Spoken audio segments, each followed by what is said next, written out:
America ने Iran के 3 परमाणु साइट्स को उड़ा के क्या वर्ल्ड वॉर 3 की शुरुआत कर दी है। अमेरिका ने ईरान के 3 परमाणु स्थल फोर्डो, नतांज और इस्फहान पर B-2 स्टॉल बम्बर और टॉमहॉक मिसाइलों से हमला करके इसे ध्वस्त करने की कोशिश की है। आपके माइंड में यह प्रश्न जरूर आता होगा, जब यह मामला ईरान और इजराइल और फलस्तीन का है तो इसमें अमेरिका इंटरफेयर क्यों कर रहा है। अमेरिका का सबसे बड़ा इंटरफेयर करने का रीजन है एनपीटी। एनपीटी का मतलब होता है नॉन प्रोलिफरेशन ट्रीटी।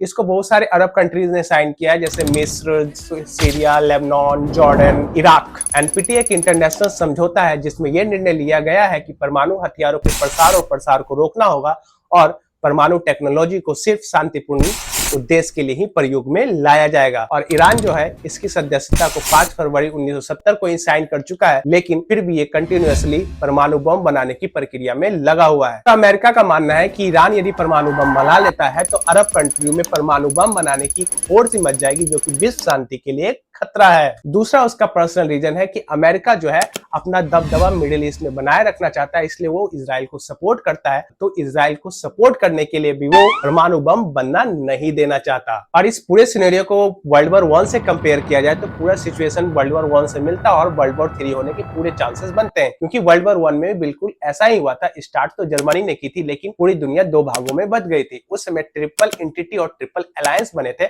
और आज के डेट में देखा जाए तो ईरान के साइड रसिया और चाइना है और इजराइल के साइड फ्रांस और अमेरिका है। इस तरीके से पूरी दुनिया 2 भागों में बट चुकी है। और दूसरा रीजन था वर्ल्ड वॉर 1 होने का, वो था राष्ट्रवाद। राष्ट्रवाद में अपने कल्चर को दूसरे कल्चर से बेहतर समझना होता है और लोग अपने कल्चर पे गर्व करते हैं और दूसरे को कल्चर को हेट भावना से देखते हैं, जो कि इजराइल और ईरान के बीच में हुआ है, यहूदी और इस्लाम धर्म के बीच में। तीसरा रीजन था सैन्यवाद। सभी देशों ने अपने मिलिट्री पे इन्वेस्ट करना शुरू कर दिया था और आज की भी सिचुएशन बिल्कुल ऐसे है। बिलियंस ऑफ डॉलर्स सेफ्टी के नाम पे डिफेंस पे खर्च किए जाते हैं सभी देशों के द्वारा। चौथा सबसे इंपॉर्टेंट रीजन है, जिस तरीके से वर्ल्ड वॉर 1 खत्म हुआ था, यानी वर्ल्ड वॉर 1 में जर्मनी को कसूरवार ठहराया गया था और उस अपमान का बदला लेने के लिए जर्मनी ने वर्ल्ड वॉर 2 छेड़ दिया था। उसी तरीके से हाल ही में इस वॉर में सीज फायर करवाया गया है और हो सके तो अपने अपमान का बदला लेने के लिए ईरान फ्यूचर में वर्ल्ड वॉर 3 भी छेड़ सकता है। और आपको क्या लगता है, वर्ल्ड वॉर 3 हो सकती है या नहीं हो सकती है, वो कमेंट सेक्शन में करके जरूर बता दीजिएगा। एज ए इंडियन हमारे माइंड में ये आता होगा कि इस वॉर वाली सिचुएशन में हम लोग क्या कर सकते हैं और हमारे देश पे क्या प्रभाव पड़ेगा। तो सोचा जाए तो हमारे भारत में 2 गुट बन चुके हैं, जो एक खेमा जो है ईरान को सपोर्ट करता है तो दूसरा खेमा इजराइल को सपोर्ट करता है। लेकिन एज ए इंडियन और धर्म को साइड करके देखा जाए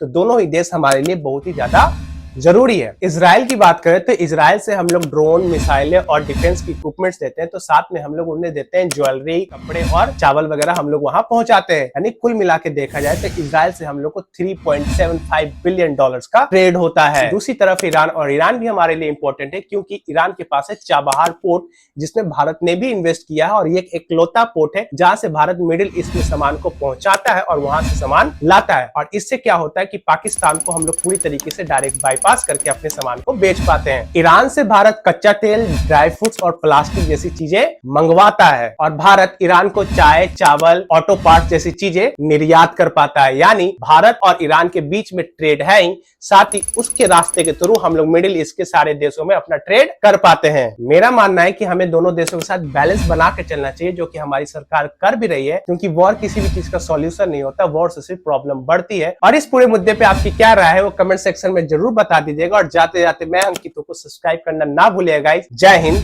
जय भारत।